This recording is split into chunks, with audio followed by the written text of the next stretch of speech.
Live from Fargo and serving you on TV, online, and on the go. This is Valley News Live at noon. Hi, everyone. Thanks for joining us this afternoon. I'm Christine Stanwood.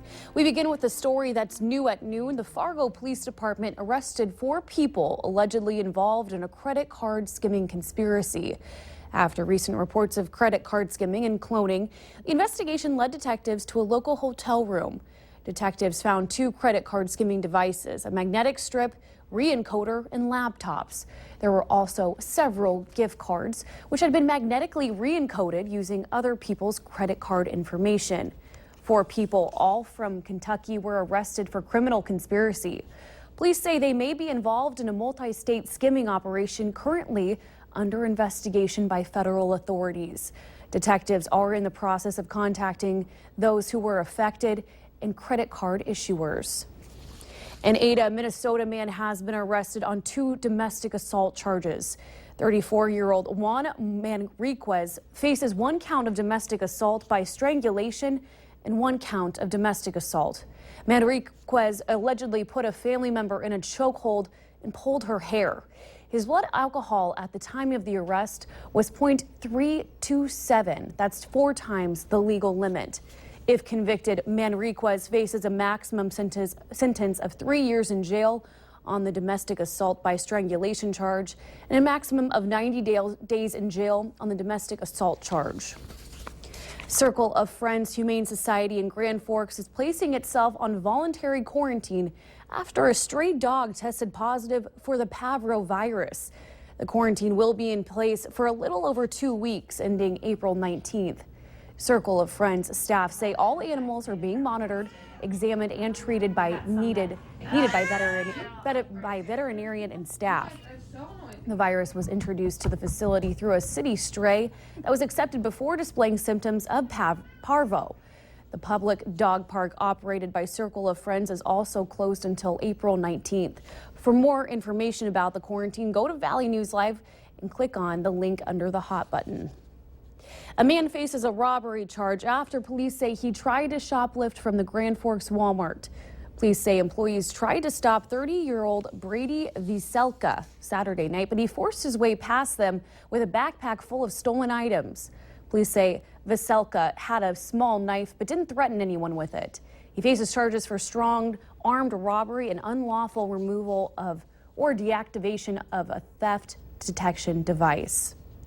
Grand Forks police are also looking for the person who burglarized Inspire Pharmacy sometime over this past weekend. They got away with money and narcotics, and if you have any information, you're asked to call the Grand Forks Police Department. And Valley News Team's Neil Carlson will bring you more tonight on what may have led to this break-in. A chilly morning for most of us in the valley, but can we expect to warm up anytime soon? Let's check in with meteorologist Robert Hahn in First Weather. Robert? And we are slowly warming on up. We're only in the 20s and 30s, but better than the teens and 20s where we started off this morning. And you saw those clouds on the tower cam off towards the west. Some areas still dealing with some cloud cover. This morning got down to 12 in Bemidji, Hallock, and Langdon. Not too far behind that, 13 in Baudette. Here in Fargo, we bottomed out at 21 degrees. And again, we've warmed up into the 20s and 30s. We do have just a bit of a breeze out there, and not anywhere near as strong as the winds we saw over the weekend, but enough to create a bit of a wind chill in some locations. 15-year wind chill in Devils Lake, 19 in Hallock, 17 up in Bemidji. You saw those clouds on the tower cam. There they are, just west of Fargo. They stretch all the way from Langdon through Devils Lake to around the Jamestown area, Valley City, down towards Sisseton. And those clouds will linger over the next little while. They should start to slowly erode over the next few hours. Most of us not seeing sunshine yet. We'll start to see plenty of sunshine this afternoon. Underneath what clouds we do have, no precipitation out there. However, that will change as we head through the day tomorrow. Today, though, lots of sunshine tomorrow. Quite a bit of a different precipitation will fall over portions of the area. Who has the best chance of seeing snow, rain, or even some sleet and freezing rain? We'll let you know coming up in just a few minutes. Thanks, Robert. The city of Moorhead is working to reward businesses in the community. The Moorhead Center Mall is considered by many the root of downtown businesses, and it hopes to give a chance for new ones to grow. The mall offers small businesses the option to be a pop-up store, allowing them to test out a business model while paying leases with flexible terms. The Economic Development Authority sees the mall as an incubation center in the area. They also add it's an urban legend that doing business in Moorhead is difficult. If Moorhead was that hard to do business, then we would have shriveled up a long time ago. There are business owners here who didn't end up in Moorhead by chance. They chose to come to Moorhead, and they are staying, and they're being successful. The Economic Development Authority says it wants to be an entrepreneur's one-stop for any help they may need starting up their business. There's a couple of new construction projects starting today. In downtown Fargo, look out for a closure on 3rd Avenue North between Broadway and 5th Street North.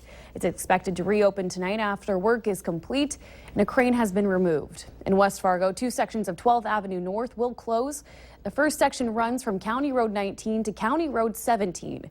Construction is expected to be finished in August. The second section runs from 9th Street Northeast to 45th Street North. That construction is scheduled to be completed in September. Airlines are losing fewer bags and more of their flights are arriving on time. But passengers are still complaining about their travel. The Department of Transportation says passenger complaints jumped 34% last year to the highest level in 16 years. The top frustration from travelers is problem flights, including cancellations and delays. Discount carrier Spirit had the most complaints, while Alaska Airlines had the lowest rate of complaints. Meanwhile, the industry's rate of baggage being lost, stolen, or delayed dropped by 10%. With only 4 months to go before the 2016 Olympics in Rio de Janeiro, officials say half of the tickets remain unsold. Brazil's sports minister says they're looking for ways to boost sales. The government may even buy tickets to give to public schools. Brazil is currently in the midst of a political upheaval and massive protests. The country's economy is also collapsing, suffering the worst recession in 25 years. It's also unclear whether construction of the Olympic facilities will be finished. And there's concern that Brazil won't be able to attract tourists to the games due to high crime rates and terrorism.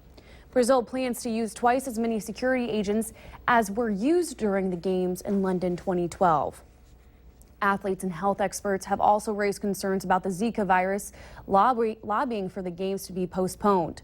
Brazilian officials have opposed the idea. Coca-Cola's Share a Coke campaign is taking a musical twist. Bottles of the soft drink will now feature song lyrics.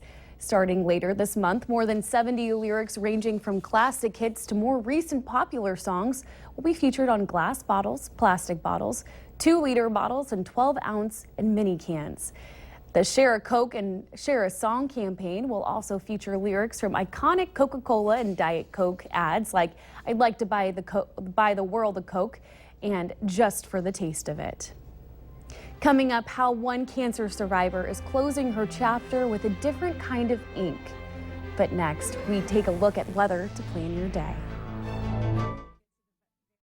You're watching Valley News Live on TV, online, and on the go.